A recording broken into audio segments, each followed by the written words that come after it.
안녕하십니까. 저는 광주 농성초등학교에서 근무하고 있는 리드교사 김동환입니다. 오늘날 우리 사회는 빠르게 발전해가고 있습니다. 이런 변화의 흐름을 이끌어가는 기술 중 하나가 바로 인공지능인데요. 여러분들은 인공지능 하면 무엇이 떠오르시나요? 어떤 사람은 로봇을 떠올리고 머신러닝 또는 딥러닝과 같은 용어를 떠올리는 사람도 있을지도 모르겠습니다. 인공지능은 무엇일까요? 그리고 어디까지 발전했을까요? 이번 강의에서는 인공지능의 의미를 이해해보고 우리 주변에서 활용되고 있는 인공지능을 체험해보는 시간을 갖도록 하겠습니다. 먼저 인공지능의 의미에 대해서 알아보겠습니다. 인공지능의 개념은 사실 지능의 개념이 명확하지 않기 때문에 인공지능의 개념 또한 명확하게 정의하기 어렵습니다. 다만 많은 학자들의 인공지능에 대한 개념을 종합해보면 인공지능은 인간의 학습, 추론, 문제 해결 능력과 같은 지적 능력을 컴퓨터 프로그램으로 구현할 수 있는 학문 또는 기술을 의미한다고 볼 수 있습니다. 인공지능은 크게 범용 인공지능과 좁은 인공지능 두 가지로 나누어 볼 수 있습니다. 범용 인공지능은 특정 문제가 아닌 주어진 모든 상황에서 생각과 학습을 하고 문제를 해결할 수 있는 인공지능을 의미합니다. 이는 인공지능 연구의 궁극적 목표라고 할 수 있겠죠.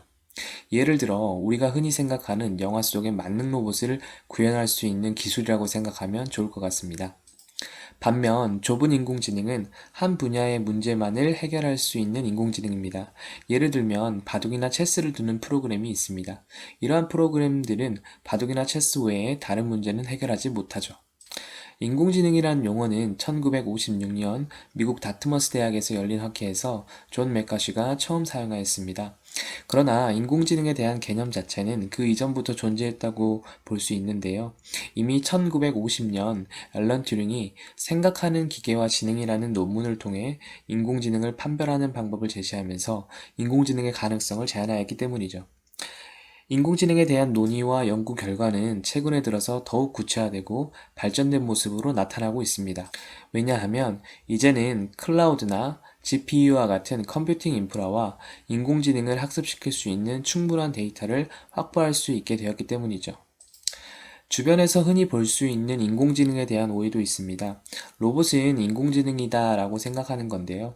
그러나 엄밀히 말하면 여러분들이 떠올린 로봇은 그 자체가 인공지능이라기보다는 인공지능이 탑재된 로봇이라고 생각해야겠죠. 또 많은 사람들이 인공지능과 머신러닝, 딥러닝을 비슷한 내용으로 생각합니다. 그러나 셋의 의미는 다릅니다. 보이는 그림처럼 인공지능이 가장 포괄적인 의미를 지니고 있고 인공지능을 구현하기 위한 대표적인 방법 중 하나가 머신러닝입니다. 그리고 딥러닝은 머신러닝의 여러 분야 중 하나로서 인간의 뉴런과 비슷한 인공신경망 방식을 기반으로 만든 것입니다. 머신러닝과 딥러닝의 차이는 머신러닝은 컴퓨터에게 개발자가 먼저 다양한 정보를 가르치고 그 학습한 결과에 따라 컴퓨터가 새로운 것을 예측합니다. 반면에 딥러닝은 가르치는 과정을 거치지 않고 스스로 많은 데이터를 통해 학습하고 미래의 상황을 예측할 수 있죠. 지금까지 인공지능에 대한 의미와 역사, 그리고 오해들에 대해서 간단히 알아보았습니다. 그렇다면 이제 우리 삶 속에서 사용되고 있는 간단한 인공지능을 체험해 볼까요? 먼저 스노우라는 어플리케이션을 소개하겠습니다. 스노우 앱은 전 세계 2억 명이 사용하는 카메라 어플리케이션인데요.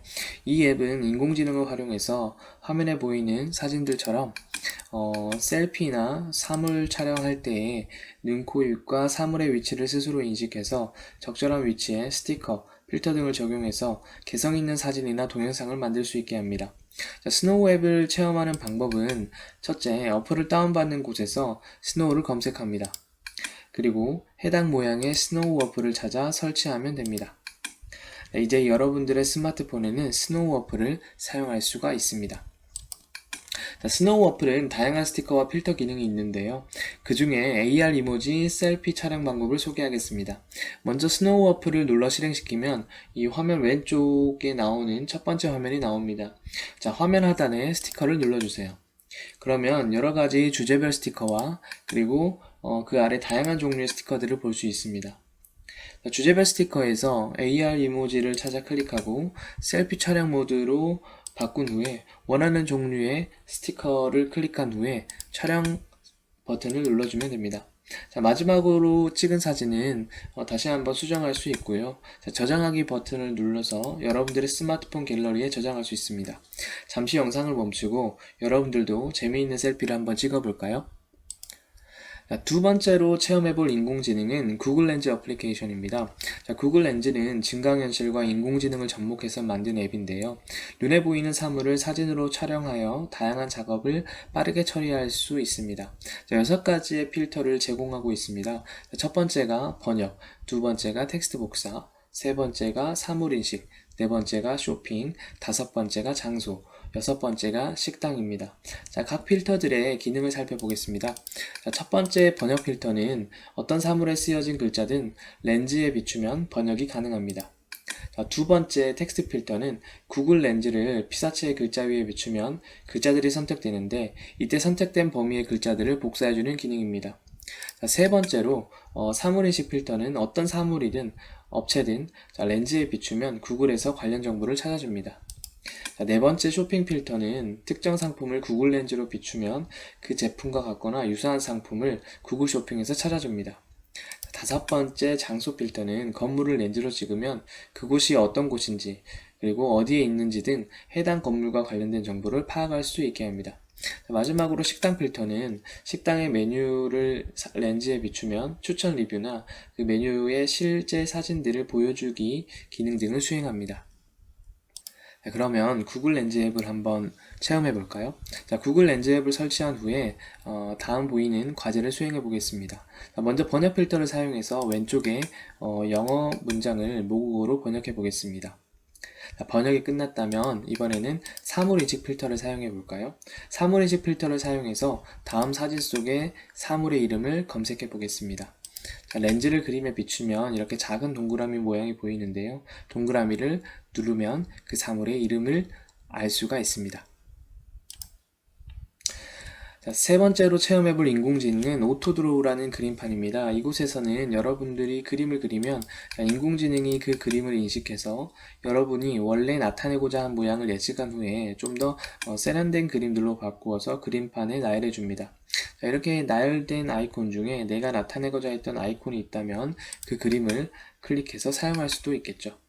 자, 색칠도 할 수 있고 아이콘을 그림 파일로 저장해서 활용할 수도 있습니다. 자, 그럼 여러분들도 체험해 볼까요? 먼저 구글 검색창에 autodraw.com을 입력합니다. 그림판으로 들어가게 되는데 왼쪽 상단에 3개의 줄이 있습니다. 클릭하면 다양한 메뉴들이 나오는데요. 특히 이 How to 메뉴는 오토드로우에 대한 사용법을 간략하게 소개해 놨습니다. 읽어보고 시작하는 것도 좋고요. 그러나 사용법이 굉장히 쉽기 때문에 읽어보지 않고도 직관적으로 사용할 수 있습니다.